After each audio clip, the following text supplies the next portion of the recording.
Hello दोस्तों, आप सभी का स्वागत है आपके अपने YouTube channel target with Ajay sir में।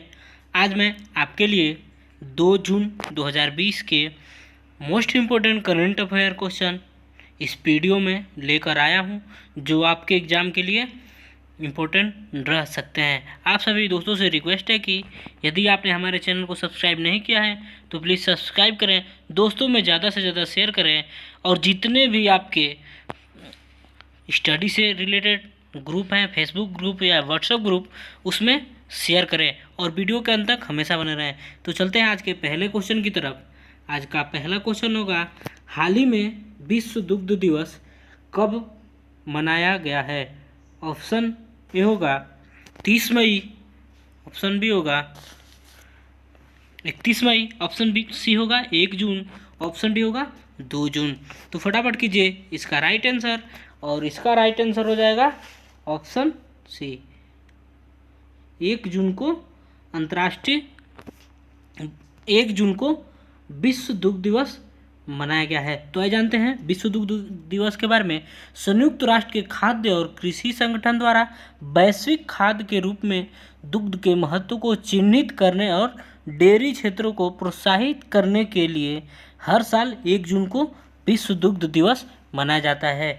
इस वर्ष विश्व दुग्ध दिवस का 20वीं वर्षगांठ मनाई गई है। इस वर्ष यह दिवस एंजॉय डेयरी रैली के साथ मनाया गया है, जो 29 मई 2020 को शुरू हुआ और जिसका समापन विश्व दुग्ध दिवस यानी कि 1 जून 2020 को हुआ है। ठीक है, चलते हैं नेक्स्ट क्वेश्चन की तरफ। दूसरा क्वेश्चन होगा, कोविड-19 महामारी से निपटने के लिए 37 देशों और विश्व स्वास्थ्य संगठन WHO ने किस कार्यक्रम के तहत टीके, दवाओं और नैदानिक उपकरणों के सामान्य स्वामित्व की अपील की है? ऑप्शन ए होगा कोविड-19 सुरक्षा, ऑप्शन बी होगा कोविड-19 Indian national super model, option C होगा कोविड-19 technology access pool, option D होगा इनमें से कोई नहीं। तो इसका राइट आंसर हो जाएगा ऑप्शन सी, कोविड-19 टेक्नोलॉजी एक्सेस पूल, जो कि कोविड-19 महामारी से निपटने के लिए 37 देशों और विश्व स्वास्थ्य संगठन ने इस कार्यक्रम के तहत टीके और दवाओं और नैदानिक उपकरणों को सामान्य स्वामित्व की अपील की है। ठीक है, और यहाँ पे बात हुआ है दोस्तों WHO का। तो आइए जानते हैं WHO के बारे में।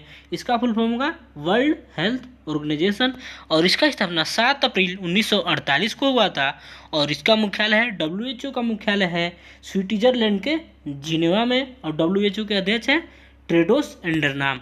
ठीक है, चलते हैं नेक्स्ट क्वेश्चन की तरफ। थर्ड नंबर क्वेश्चन होगा, हाल ही में G7 AI समूह में कौन सा देश शामिल हुआ है? ऑप्शन ए होगा रूस, ऑप्शन बी होगा भारत, ऑप्शन सी होगा ब्राज़ील, ऑप्शन डी होगा संयुक्त राज्य अमेरिका। तो फटाफट कीजिए इसका राइट आंसर, और इसका राइट आंसर होगा ऑप्शन डी, संयुक्त राज्य अमेरिका हाल ही में G7 AI समूह में शामिल हुआ है। संयुक्त राष्ट्र अमेरिका हाल ही में G7 AI समूह में शामिल हो गया है, जो एक अंतर्राष्ट्रीय पैनल है और जो कृत्रिम बुद्धिमत्ता के उपयोग के लिए नैतिक दिशा निर्देश निर्धारित करता है। समूह में शामिल होकर विचार को पहले ट्रंप प्रशासन द्वारा खारिज कर दिया गया था। संयुक्त राष्ट्र अमेरिका के मुख्य प्रौद्योगिकी अधिकारी माइकल क्रोटियोस ने कहा है कि नागरिक स्वतंत्रताओं को खतरे में डालने के मकसद से तकनीकी से छेड़छाड़ करने के चीन रिकॉर्ड से निपटने के लिए साझा लोकतांत्रिक सिद्धांत स्थापित करना महत्वपूर्ण है। और डोनाल्ड ट्रंप के तहत अमेरिकी प्रशासन इससे पहले ग्रुप ऑफ 7 G7 में शामिल होने के लिए अनिच्छुक था, यानी कि इच्छुक नहीं था, जो आर्टिफिशियल इंटेलिजेंस पर ग्लोबल पार्टनरशिप स्थापित करने में दुनिया में सबसे धनी लोकतंत्र है। ठीक है, चलते हैं नेक्स्ट क्वेश्चन की तरफ। फोर्थ क्वेश्चन होगा, एम्स दुनिया के सर्वश्रेष्ठ 100 अस्पतालों की सूची में कितने स्थान पे रहा है? ऑप्शन ए होगा 40वां, ऑप्शन बी होगा 52वां, ऑप्शन सी होगा 52वां और ऑप्शन डी होगा 55वां। तो फटाफट कीजिए इसका राइट आंसर, और इसका राइट आंसर हो जाएगा ऑप्शन सी, 52वें स्थान पे दिल्ली एम्स को दुनिया के 100 सर्वश्रेष्ठ अस्पतालों की सूची में 52वां स्थान मिला है। यह देश का एक मात्र अस्पताल है जिसे इस सूची में स्थान मिला है, और इस सूची में 21 देशों को अस्पतालों को शामिल किया गया है। शीर्ष स्थान पे अमेरिका का अस्पताल काबिज रहा है। एम्स शीर्ष 50 अस्पतालों की सूची में स्थान नहीं बना सका है, लेकिन अमेरिका स्थित न्यूजिक.com पर यह सूची जारी की गई है। इस सर्वे में 50 शीर्ष अस्पतालों की रैंकिंग दी गई है। इसके अलावा 50 अन्य अस्पतालों की रैंकिंग नहीं दी गई है, लेकिन उस सूची में एम्स को 52वें स्थान पे रखा गया है। ठीक है, चलते हैं नेक्स्ट क्वेश्चन की तरफ। 5th नंबर क्वेश्चन होगा, 31 मार्च के बाद भारतीय स्टेट बैंक के अगले प्रबंध निदेशक कौन होंगे? ऑप्शन ए होगा पंकज बजाज, ऑप्शन बी होगा अरुण सिंघल, ऑप्शन सी होगा अश्वनी भाटिया, ऑप्शन डी होगा इनमें से कोई नहीं। तो फटाफट कीजिए इसका राइट आंसर, और इसका राइट आंसर होगा दोस्तों ऑप्शन सी, अश्वनी भाटिया 31 मार्च के बाद भारतीय स्टेट बैंक के अगले प्रबंध निदेशक होंगे। ठीक है, तो आइए जानते हैं भारतीय स्टेट बैंक के बारे में।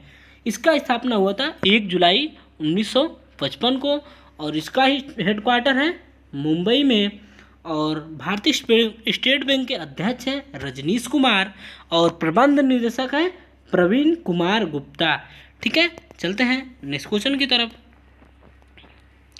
6 नंबर क्वेश्चन होगा, कैरियर कौशल प्रशिक्षण कार्यक्रम शुरू करने के लिए किस कंपनी ने राष्ट्रीय कैरियर सेवा के सहायता के साथ सहयोग किया है?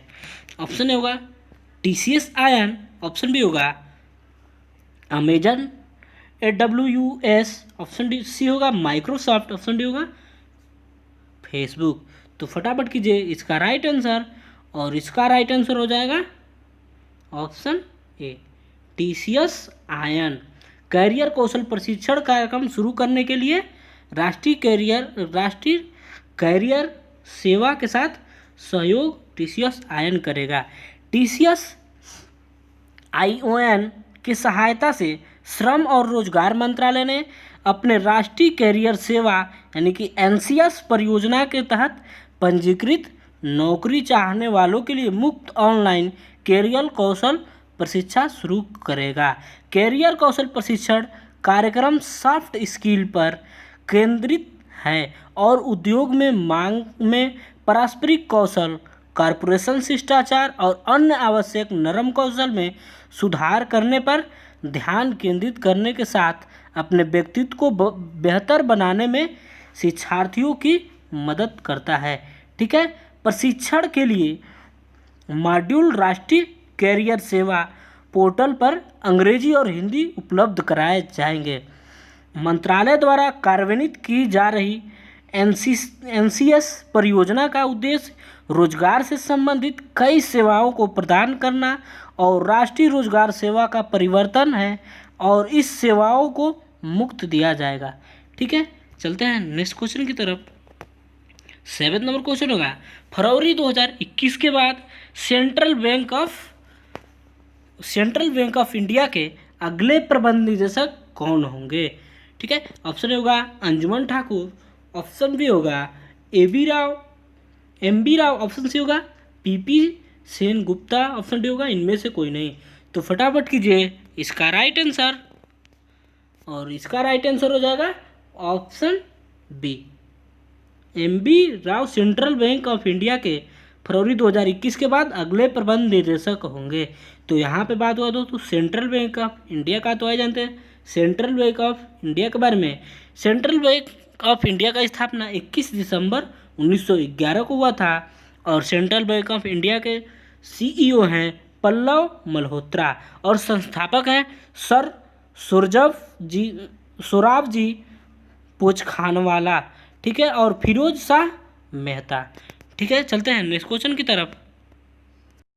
8वां नंबर क्वेश्चन होगा, किस संगठन ने PH स्तर स्मार्ट पट्टी विकसित की है? ऑप्शन होगा National Innovation Foundation. Option B होगा Jawaharlal Nehru Centre for advance scientific research. Option B होगा Shri Chitra Tirunal Institute for Medical Sciences and Technology. Option D होगा विज्ञान और प्रौद्योगिकी में उन्नत अध्ययन संस्थान। तो फटाफट कीजिए इसका राइट आंसर, और इसका राइट आंसर हो जाएगा ऑप्शन डी, विज्ञान और प्रौद्योगिकी में उन्नत अध्ययन संस्थान ने पीएच स्तर स्मार्ट पट्टी विकसित की है। और भारतीय सरकार के विज्ञान और प्रौद्योगिकी विभाग अधीनस्थ संस्थान विज्ञान और प्रौद्योगिकी में उन्नत अध्ययन संस्थान के वैज्ञानिकों ने एक ऐसी स्मार्ट बैंडेज विकसित की है जो घाव तक दवा की सही डोज पहुंचाकर उसे ठीक कर सकती है। यह स्मार्ट बैंडेज घाव में संक्रमण की स्थिति में अनुरूप उसके पीएच स्तर को देखते हुए दवा को डोज जारी करती है। ठीक है, चलते हैं नेक्स्ट क्वेश्चन की तरफ। 9 नंबर क्वेश्चन होगा 30 जून के बाद इंडियन ओवरसीज के अगले प्रबंध निदेशक कौन होंगे। ऑप्शन होगा अश्वनी भाटिया, ऑप्शन बी होगा रोहित मित्तल, ऑप्शन सी होगा PP Sen Gupta, option D होगा इनमें से कोई नहीं। तो फटाफट कीजिए इसका राइट आंसर, और इसका राइट आंसर हो जाएगा option C, P P Sen Gupta 30 June के बाद इंडियन ओवरसीज बैंक के अगले प्रबंध निदेशक होंगे। ठीक है, तो यहाँ पे बात हुआ है इंडियन ओवरसीज बैंक के बारे में, तो आइए जानते हैं इसके बारे में। इसका स्थापना वो इंडियन ओवरसीज बैंक का स्थापना 10 फरवरी 1937 को हुआ था। और इंडियन ओवरसीज बैंक का मुख्यालय है चेन्नई में, और इंडियन ओवरसीज बैंक के सीईओ हैं श्री कर्णम शेखर, और संस्थापक हैं MCTM चिदम्बरम चैत्यर। ठीक है, चलते हैं नेक्स्ट क्वेश्चन की तरफ। 10th नंबर क्वेश्चन होगा भारत में पहली बार किस कंपनी ने निवासी शेयरधारकों को जवाब देने के लिए व्हाट्सएप पर कृत्रिम बुद्धिमत्ता AI आधारित चैटबॉट शुरू किया है। ऑप्शन होगा माइक्रोसॉफ्ट, ऑप्शन बी होगा रिलायंस इंडस्ट्रीज, ऑप्शन सी होगा TCS आयन, ऑप्शन डी होगा इनमें से कोई नहीं। तो इसका राइट आंसर हो जाएगा ऑप्शन बी, रिलायंस इंडस्ट्री ने AI आधारित चैट बॉक्स शुरू किया है। ठीक है, चलते हैं नेक्स्ट क्वेश्चन की तरफ। 11 नंबर क्वेश्चन होगा इलेक्ट्रॉनिक्स और सूचना प्रौद्योगिकी मंत्रालय द्वारा लॉन्च किए गए नए कृत्रिम बुद्धिमत्ता पोर्टल का नाम क्या है। ऑप्शन होगा बेटर इंडिया, ऑप्शन बी होगा इंडिया AI, ऑप्शन सी होगा AI इंडिया, ऑप्शन डी होगा AI फॉर इंडिया। तो फटाफट कीजिए इसका राइट आंसर, और इसका राइट आंसर हो जाएगा ऑप्शन बी, इंडिया AI ने इलेक्ट्रॉनिक्स और सूचना प्रौद्योगिकी मंत्रालय द्वारा लॉन्च किए गए कृत्रिम बुद्धिमत्ता पोर्टल के नाम से का नाम इंडिया AI है। ठीक है, और इस पोर्टल को लॉन्च सरकार के दूसरे कार्यक्रम की पहली वर्षगांठ पे लॉन्च किया गया है। भारत के राष्ट्रीय कृत्रिम बुद्धिमत्ता पोर्टल को केंद्रीय इलेक्ट्रॉनिक और IT कानून और न्याय और संचार मंत्री रविशंकर प्रसाद द्वारा लॉन्च किया गया था। ठीक है, वेबसाइट को विकसित करने के लिए IT उद्योग ने मैती के साथ सहयोग किया है। वेबसाइट को IT उद्योग से इलेक्ट्रॉनिक्स और IT और नेस्कॉम मंत्रालय के राष्ट्रीय गवर्नेंस डिजाइन द्वारा एक सहयोग तरीके से चलाया जाएगा। ठीक है, चलते हैं नेक्स्ट क्वेश्चन की तरफ। 12th नंबर क्वेश्चन होगा भारत सरकार ने छोटे व्यवसाय और कुटीर उद्योगों के लिए ऋण योजना की घोषणा की है, जिसके तहत लाभार्थियों को 1 वर्ष के लिए 2% का ब्याज लाभ मिलेगा। ऑप्शन होगा ऋण योजना, ऑप्शन बी होगा मुद्रा शिशु ऋण, ऑप्शन सी होगा मुद्रा शिशु ऋण, और यहाँ पे 2 बार हो गया है मुद्रा शिशु ऋण, तो इसको करेक्शन कर लीजिएगा। ऑप्शन डी होगा इनमें से कोई नहीं। तो इसका राइट आंसर हो जाएगा ऑप्शन बी या ऑप्शन सी, मुद्रा शिशु ऋण। ठीक है, चलते हैं नेक्स्ट क्वेश्चन की तरफ। 13 नंबर क्वेश्चन होगा, हाल ही में बॉबी जो मोरो का निधन हो गया वह एक थे।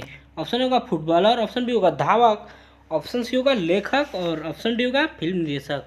तो इसका राइट आंसर हो जाएगा ऑप्शन बी, धावक थे। बॉबी जो मोरो धावक थे।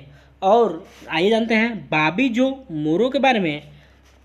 मेलबर्न ओलंपिक 1956 में 100 मीटर, 200 मीटर और 4 गुणा 100 मीटर में स्वर्ण पदक जीतने वाले फर्राटा धावक हैं और वह 84 साल के थे।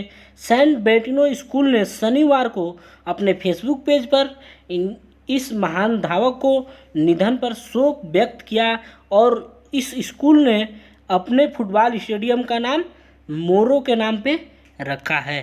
ठीक है, चलते हैं लास्ट वीडियो के क्वेश्चन की तरफ। यूनाइटेड किंगडम ने 5G टेक्नोलॉजी के लिए इंडिया सहित डेमोक्रेटिक देशों का कौन सा नया क्लब बनाने का प्रस्ताव रखा है। तो इसका राइट आंसर हो जाएगा ऑप्शन सी, D10। यूनाइटेड किंगडम ने 5G टेक्नोलॉजी के इंडिया सहित डेमोक्रेटिक देशों का नया क्लब का प्रस्ताव रखा है, उसका नाम है D10 और D10 का अर्थ होता है डेमोक्रेटिक 10 देश। ठीक है, चलते हैं नेक्स्ट क्वेश्चन की तरफ जो कि कल के लिए क्वेश्चन होगा। इसका राइट आंसर आपको कमेंट बॉक्स में देना होगा। एक देश एक राशन कार्ड की योजना पूरी तरह से भारत में कब से लागू की जाएगी। ऑप्शन ए होगा 1 जून 2020, ऑप्शन बी होगा 10 जून 2020, ऑप्शन सी होगा 20 जून 2020 और ऑप्शन डी होगा इनमें से कोई नहीं। तो इसका राइट आंसर आपको कमेंट बॉक्स में करना है। आशा करते हैं आपको वीडियो अच्छा लगा होगा। यदि आपको वीडियो अच्छा लगा है तो वीडियो को लाइक करें और कमेंट बॉक्स में बताएं कि आपको वीडियो कैसा लगा है। और इस वीडियो का PDF आप हमारे Telegram channel target with Ajay sir से डाउनलोड कर सकते हैं। और आप सभी दोस्तों से रिक्वेस्ट है कि यदि आपने हमारे चैनल को सब्सक्राइब नहीं किया है तो प्लीज़ सब्सक्राइब करें और जितने भी आपके फेसबुक और व्हाट्सएप ग्रुप हैं स्टडी से रिलेटेड उसमें शेयर करें। Thank you for watching, have a good day.